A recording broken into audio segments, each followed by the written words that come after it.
ঢাকা শহরের বুকে বুড়িগঙ্গা নদীর তীরে দাঁড়িয়ে আছে এক নীরব সাক্ষী আহসান মঞ্জিল। এটি শুধু একটি প্রাসাদ নয়, এটি রাজনৈতিক স্থাপনা, যেখানে ছিল রাজকীয় জীবনযাপন, রাজনৈতিক ইতিহাস, ঐতিহ্য ও সংস্কৃতি, যা আজকে আমরা তুলে ধরব। আহসান মঞ্জিল ছিল নবাব পরিবারের বাসস্থান, যেখানে কখনো হতো রাজনৈতিক সঙ্গীত, উচ্চ পর্যায়ের রাজনৈতিক সভা। এখান থেকে শুরু হয়েছিল বাংলা ইতিহাসের নতুন ধারা, যা আমাদের সংস্কৃতি ও ঐতিহ্যের উপর প্রভাব ফেলেছিল। আজ আমরা 8 জন মিলে এই ইতিহাস, ঐতিহ্য ও সংস্কৃতির গল্প শোনাবো অতীত থেকে শেষ পর্যন্ত।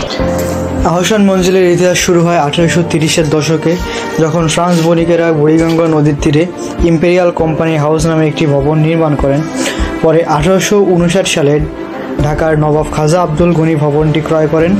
তখন তিনি এটিকে রাজকীয় প্রাসাদে রূপ দেন।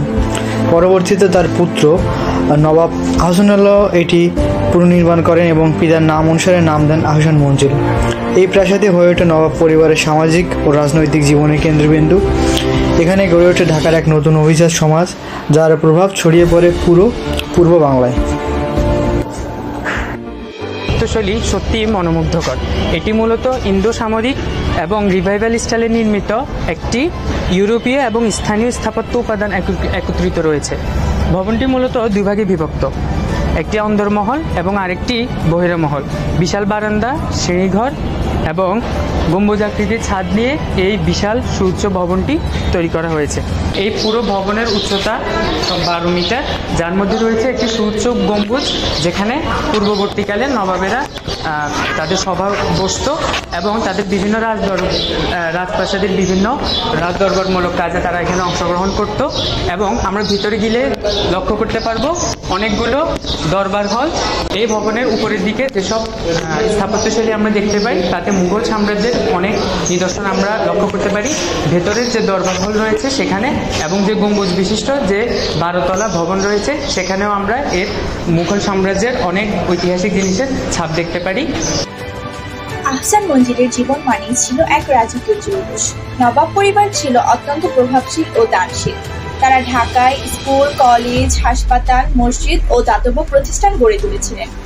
নবাব পরিবারের নৈশভোজ, সঙ্গীত অনুষ্ঠান ও সাংস্কৃতিক আসর ছিল সে সময়ের সামাজিক জীবনের অংশ।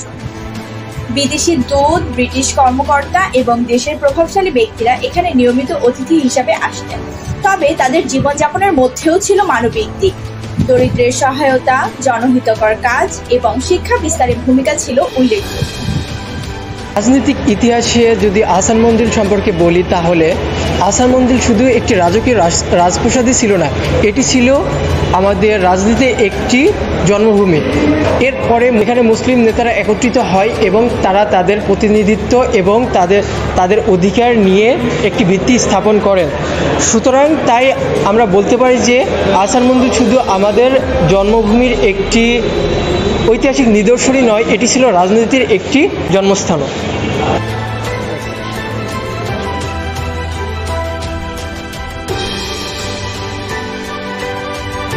1888 সালের 7 এপ্রিল এক ভয়াবহ ঘূর্ণিঝড়ে আহসান মঞ্জিলে বড় অংশ ধ্বংস হয়ে যায়।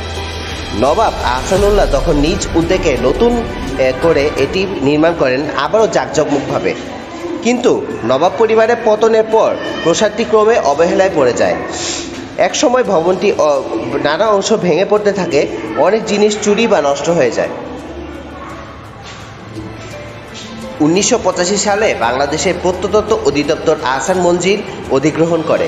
শুরু হয় দীর্ঘ পুনঃসংস্কার প্রকল্প, যা সম্পন্ন হয় 1992 সালে। এর মাধ্যমে আবারও প্রাসাদ ফিরে পায় তার রাজকীয় রূপ। আহসান মঞ্জিল এখন একটি জাদুঘরে পরিণত হয়েছে। এখানে এখন হাজারো দর্শনার্থী প্রতিনিয়ত আসে। এখানে পুরনো অস্ত্র সামগ্রী এবং আসবাবপত্র আছে যা রাজা নারীরা ব্যবহার করত। এটি এখন শুধু ঢাকার নয়, বরং এটি পুরনো বাংলাদেশের একটি ঐতিহ্য এবং পুরান ঢাকার গর্ব হয়ে উঠেছে।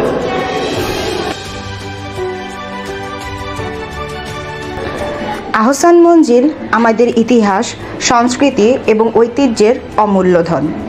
এটি আমাদের মনে করিয়ে দেয় আমরা কোথা থেকে এসেছি, আমাদের শহরের শিকড় কত গভীরে প্রথিত।